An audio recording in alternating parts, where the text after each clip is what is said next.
yemwe adakhalapo nduna ya information mtsogoleri wa Dr. Lazarus McCaffrey Chakwera amenewo a Moses Kunkuyu akazipereka okhalero ku police headquarters mu mzinda wa Lilongwe ku area 30 ndipo iwo azipereka kwa apolisi kumene akuwasunga kumeneko. Akunkuyu afotokoza kunena kuti achita izi atamva kunena kuti apolisi akuwasakasaka, komano ngakhale akazipereka okha ku polisiku afotokoza kuti zifukwa zimene akuwasakira sadawapasebe, mwanjira ina sadawalulire zifukwa zimenewo akuwasakira. Ndipo mneneri wa polisi Laelo Chintembo asimikiza zoti Akunkuyu padakali pano ali m'manja mwa polisi ndipo akuwafunsa mafunso angapo omwe iwowa adakana kuchita disclose ku mtundu wa Malawi, koma chimene asimikiza ndichonena kuti amenewa a Moses Kunkuyu padakali pano ali m'manja mwa polisi. Ndipo a Moses Kunkuyu afotokoza kunena kuti akamaliza kufunsidwa mafunsowa aulula komanso kunena zimene apolisiwa akuwayitanira komanso kuwamangira kumeneku ku area 30 azauza mtundu wa Malawi chifukwa chimene iwowa akuwasungira.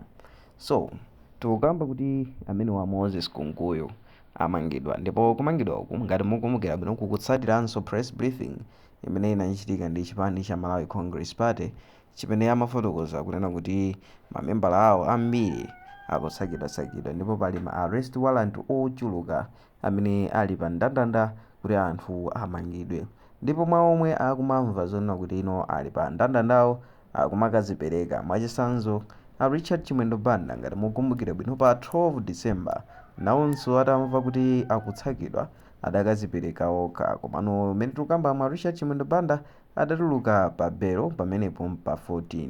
ndipo mmene tikukamba lero tikukambano za a Moses Kunkuyu, komanso posachedwa sabata yangopitayo a Ezekiel Ching'oma nawonso adatengedwa ndi apolisi kukasekeredwa kumeneko, kumene kufikira tsiku la lero apolisi sadawulule bwinobwino zifukwa zimene adawatengera amenewa a Moses Kunkuyu.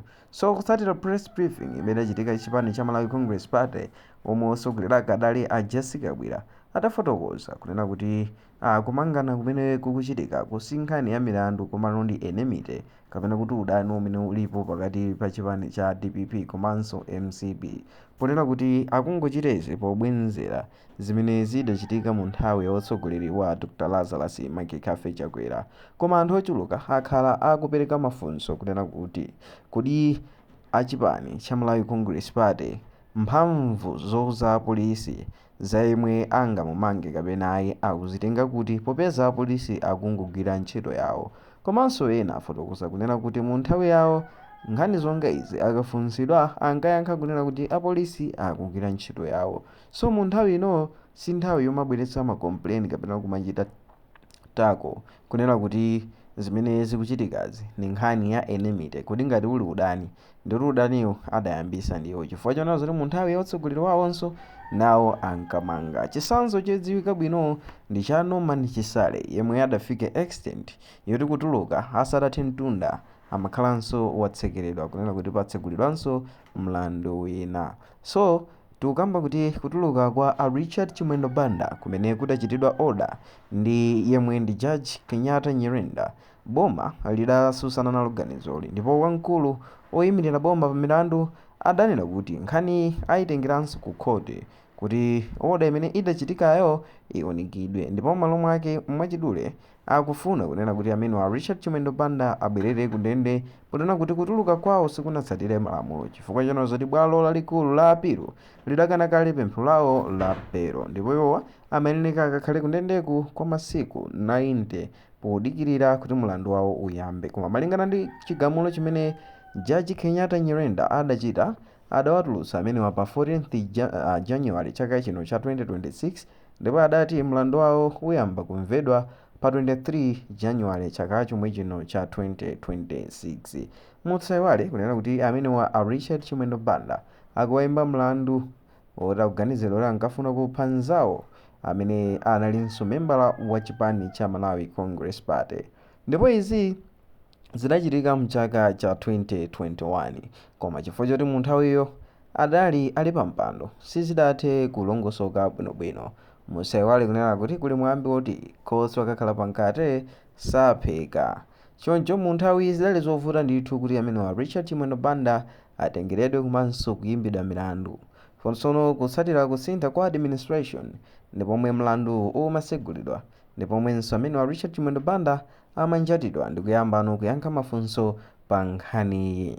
Ndipo mmodzi mwa yemwe ndi wodandaula yemwe akufotokoza kuti ndiye ankafuna kuphedwayo atapereka umboni, anthu ochuluka adachita rate umboni wake ponena kuti ndi umodzi mwa umboni ongofuna kuyipisa mbiri ya Richard Chimwendo Banda kunena kuti akuwapekera. Komano nkhani yayikulu ndinena kuti padakali pano mlanduwo udakalibe ku bwalo la milandu ndiponso unasekedwe.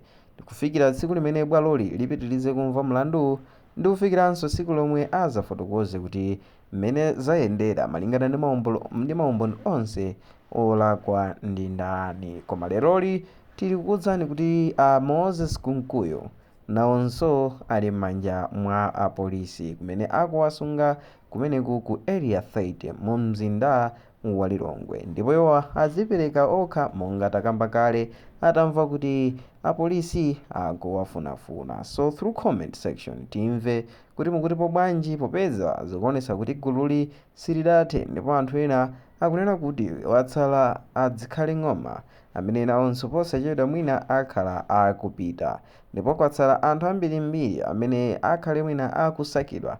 Choncho tiyeni tizingoyang'anira. So through comment section timve maganizo anu, komanso ndimafuna nditamva kunena kuti kodi imene mukuonera kumangana komwe kukuchitikako ndizoonadi kuti ndi nkhani ya enemy kapena palidi milandu yeniyeni anthu amene akuwamangira, chifukwa choti mwina ena akumachuluka zokamba kuti ndi chifukwa choti anthuwa akufuna abwenzere zimene zidachitikapo.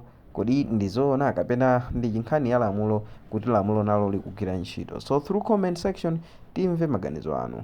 Video ya mtsiku la lero mudali ndine wanu Mike Thompson, ndipo ngati mwayikonda musaiwale kuchita like komanso subscribe kuti tithenso kupatsirani ena mwa mavideos amene tikukonzerani pano pa Sam Mavita YouTube channel. Bye.